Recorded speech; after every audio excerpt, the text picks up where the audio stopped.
Денеска заедно со директорот на јавното претпријатие за државни патишта дојдовме да извршиме последен увид во работењето на автопатот Кичево-Охрид. Сите знаете дека ова беше автопат кој што беше со сериозни потешкотии од аспект на техничката документација, од аспект на неиспроектираните, значи и недозавршени проекти и од аспект на све што не било испланирано во смисол на клучки, тунели и регионални патишта за приклучување на населените места кон овој автопат. Потрошивме скоро година време, но тоа време не беше узалудно потрошено, напротив, ги доведовме, значи, сите проекти технички во исправна состојба. Како еден пример, овој тунел што е позади нас, кој што еве скоро е готов, беше предвидено дека ќе се работи во карпа, но како што гледате тоа не е така, тоа е растресит материјал и многу поскапо за работење отколку работење во карпа.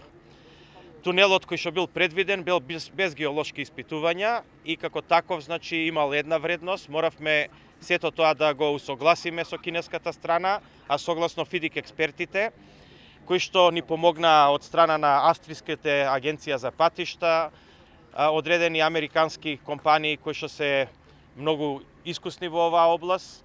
Јас ја користам оваа прилика да им се заблагодарам на сите нив за помошта и голема и сесредна помош од Градежниот факултет во Скопје, експертите од Градежен факултет кои што беа вклучени во целиот овој процес. Сите тие дадоа сериозен придонес заедно со вработените во јавното претпријатие за државни патишта, за да конечно овој пат го доведеме во ред и од аспект на техника, но и од аспект на финансии. За сите дополнителни работи исклучително ги намаливме вредностите на цените помеѓу кинескиот изведувач и македонските компании. Сакам само да напоменам дека претходно разликата во цени беше голема, над 50%. Сега таа разлика во цени ќе биде сведена согласно меѓународните ФИДИК пропозиции на 10% и мислам дека со сите тие заштеди и на тунелот и на дополнителните работи ќе направиме сериозна заштеда од првичните средства кои што беа побарани до тоа кое што конечно ќе биде вредност на овој автопат од некои 70 до 100 милиона евра заштеда. Мислам дека вредеше да се почека малце за да се стави овој пат и технички во исправна состојба, но и финансиски да не правиме трошење на средствата на граѓаните на Република Македонија беспотребно и непродуктивно. Министер, кога може да се бидејќи имаше долго време застој? Градежните работи на целиот автопат се одвиваат континуирано цело време, но со намалена динамика. После припремањето на последниот анекс кој што ќе биде деновиве подготвен и поминат во парламентот, работите интензивно ќе продолжат. Јас очекувам пред се од оваа точка каде што сега се наоѓаме, тука сме пред селото Врбјани, па се до Охрид, која што е делница некаде околу 30 на километри, да биде прва готова, а потоа, значи, и делницата од тука па назад према Кичево да биде исто така готова согласно временскиот период кој што е предвиден сега во анексите на договорот. При тоа, значи, круцијална точка или круцијална временска дистанца која што ќе ги детерминира завршувањето на автопатот е правењето на големиот мост или како што го викаме виадукт кај селото Добреновец. Тој е најклучниот во делот на време траењето на градба, а додека оваа делница од Врбјани па до Охрид очекуваме да биде побрзо готова и да биде пуштена во функција. На вчерашната пресконференција на Светска банка беше најавено дека тие очекуваат раста да биде 2,5, од владата беше најавено 3,2% во Македонија. Да, Исто бара да се намали јавниот долг и не бе оптимисти околу капиталните проекти кои што беа најавени. Ваш коментар? Што се однесува, значи, до проекциите на Светска банка, тие тоа го ставија во контекст меѓу другото и на политичките случувања во нашата држава. Се разбира дека сите политички случувања сериозно влијаат на економијата во државата и затоа јас лично како заменик на претседател на владата задолжен за економија се надевам дека парламентот ќе најде сила да го реши проблемот, значи, кој што предстои пред нас, бидејќи приклучувањето кон Европска унија и НАТО, неколку пати сум кажал, ќе повторам уште еднаш, значи да стабилност, значи безбедност, но пред се значи економија, значи пристап на Македонија кон фондовите на Европската унија, значи стабилност во економска смисла, па меѓу другото и таа бројка го покажува тоа.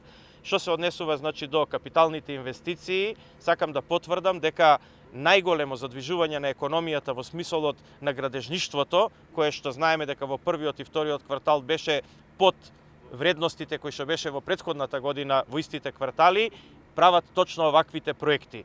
Но не се согласувам да таквите проекти бидат правени по било која цена и да бидат непотребно трошени парите на граѓаните на Република Македонија.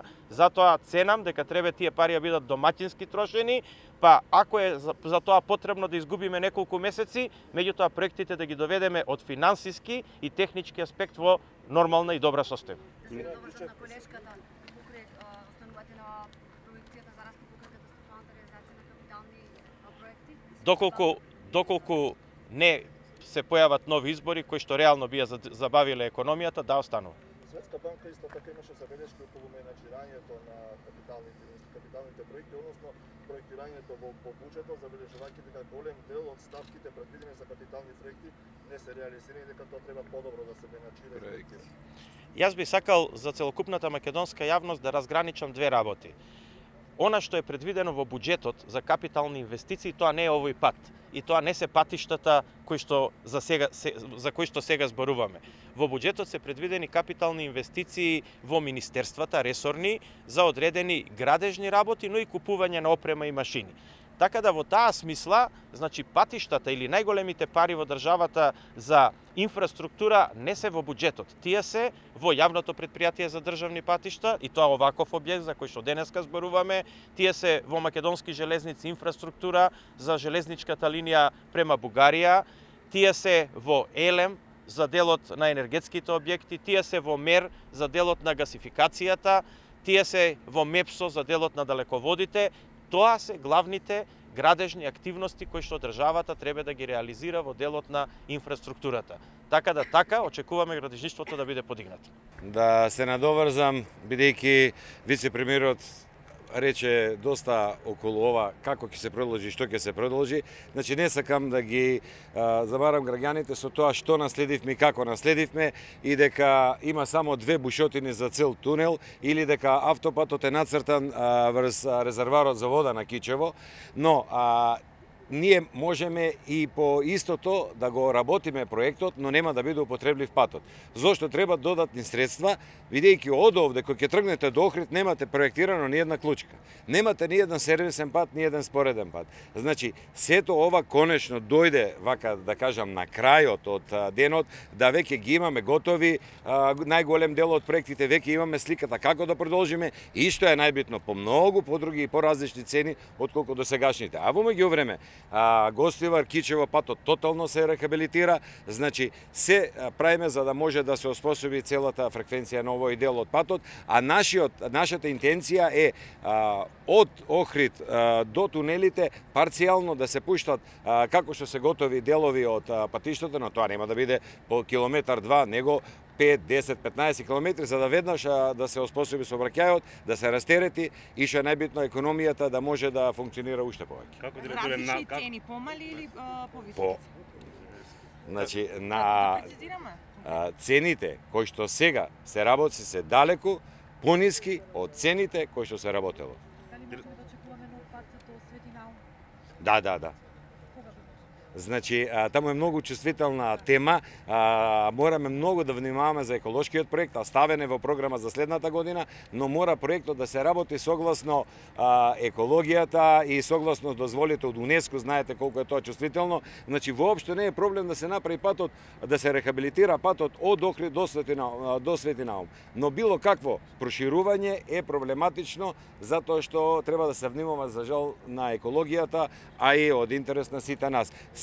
Проектот се работи и пролета ве гарантирам дека ќе биде тендериран. Ова е значајна артерија за економијата во овој дел од земјата, но дали е предвидено поврзување односно проложување на автопатот до граничниот премин Ѓапасан, бидејќи Апсолутно. Значи, целиот овој регион спаѓа во тој дел така наречен заштитен појас од УНЕСКО и мора многу да се внимава. Веќе е при крај, го чекаме дупот на општина Струга и веќе е при крај Струга со приклучокот до автопатот, а во меѓувреме се завршуваат проектните решенија и ќе се тендерира проектот за автопат од Струга до Ќафасан. Но исто така, веќе едната делница е идејниот проект е завршен од Кичево до Букојчани, што е дел од Кичево Гостивар. Во меѓувреме исто така се дава и се проектира проширување на автопатот од Тетово до Гостивар да биде така како што треба да биде автопат. Значи целиот овој коридор 8 кој ќе тргнете од Демиркапија, од Крива Паланка до овде се комплетно работи, се реновира, се проширува, се прават експресни патишта, автопатишта. Процентуално колку е сработен автопатот? Тоа, значи конкретно, да, автопатот Охрид Кичево и што се случува со Подмолје. Возачите многу се жалат дека таму не е обезбедена таа траса. Како ќе се заштити тоа во иднина? Значи на Подмолје е предвидена една голема клучка. Добре. Тоа може да ви го гарантирам. Затоа што тоа се тие клучки што фалат, што ги нема и кои што заедно со надзорот се работат, се проектираат и тие 9 клучки што треба да се сработат и таму е едната. Колку проценти е сработено? Од што? Од автопатот Охрид Кичево, целата траса. Целата траса, сега треба да работиме по постојачкиот проект да ви одговорам или по проектот за додатните работи што се работи. Финалниот проект, тој што предвиден за да се сработи квалитетно, пошто кажувате дека има претходни недостатоци. Значи, ако сега е сработено 50% од постоечкиот проект, додатните работи се работи косини, клучки кои што се не се директно на трупот од патот, но мора да го обслужуваат патот за да функционира тој. Се надеваме со Господ напред. Како споменавте над водоводот во Кичево правен е резерварот за вода. Резерварот. Нацртан е патот врз него. И надзорот со своји сили, со препроектирање го препроектира за да може да функционира сето тоа и да биде резерварот таму кај што треба да биде и патот да може. Но да поместите една траса 100 метра, тоа повлекува назад и напред неколку километри поместување траса и тоа кошти. И најголемата работа е со експроприациите кои што се воведени без решавање на најпроблематичните, најголемиот дел од експроприации. Вие на другата страна од државата имате еден пат експресен кој што започна пред 4 месеци со 98% решени експроприации, за 4 месеци има 10% завршена траса. Сега за експроприацијата до каде се имотите на граѓаните? 90% е завршена експроприацијата од трасата што е на проектот. Значи видете, да прецизираме. Така, Да. Со новиот трет анекс, кој што се очекува да се усвои и кој што сега е во припрема завршна и зашто денеска дојдовме да направиме увид на лице место, се очекува да се решат сите дефинитивно проблеми. А тоа значи дека ќе се направи јасна динамика по која што ќе се врши експроприацијата и ќе се направи јасна динамика која што ќе се стави во гантограм по која што ќе се изведуваат работите на овој автопат. При тоа, значи, веќе нема да има слобода никој да ги тумачи работите слободно, него ќе бидат пропишани онака како што налагаат ФИДИК пропозициите и како што налагаат техничките критериуми. Значи, овој проект, заклучно, со третиот анекс кој што ќе биде и последен, ќе биде дефиниран онака како што налагаат светските стандарди, од аспект на техника, со сите, значи, технички проекти, вклучително, значи, клучките за приклучок на сите населени места, со регионалните патишта и локални патишта за да можат сите населени места да се приклучат на овој автопат и со тунелот онаков како што на вистина е на лице место по основ на геолошката структура, односно таков како што на терен се ископува. Од аспект на техника и од аспект на финансии, конечно, значи, по цени кои што се составени домаќински, согласно ФИДИК пропозициите и согласно препораките кои што ги имавме од меѓународните консултанти, Градежниот факултет на Македонија и практично вработените во јавното претпријатие за државни патишта во соработка со надзорот на овој проект. Направивме широки консултации, вклучивме широки технички и финансиски тимови за да бидеме сигурни дека тоа што го правиме и од технички и од финансиски аспект е максимално издржано. Министер, дали евентуалните, да речеме, распуштање на парламентот, новите избори, ќе ја одложат изградбата на автопатот, бидејќи анекси треба да поменат во парламент? Се надеваме дека тоа све ќе биде завршено пред евентуалното распуштање на парламентот, до кое што јас ушеднаш ќе ви повторам, се надевам дека нема да дојде и дека ќе се најде доволен разум помеѓу пратениците да овој процес кој ќе е исклучително позитивен во Македонија продолжи понатаму во парламентот.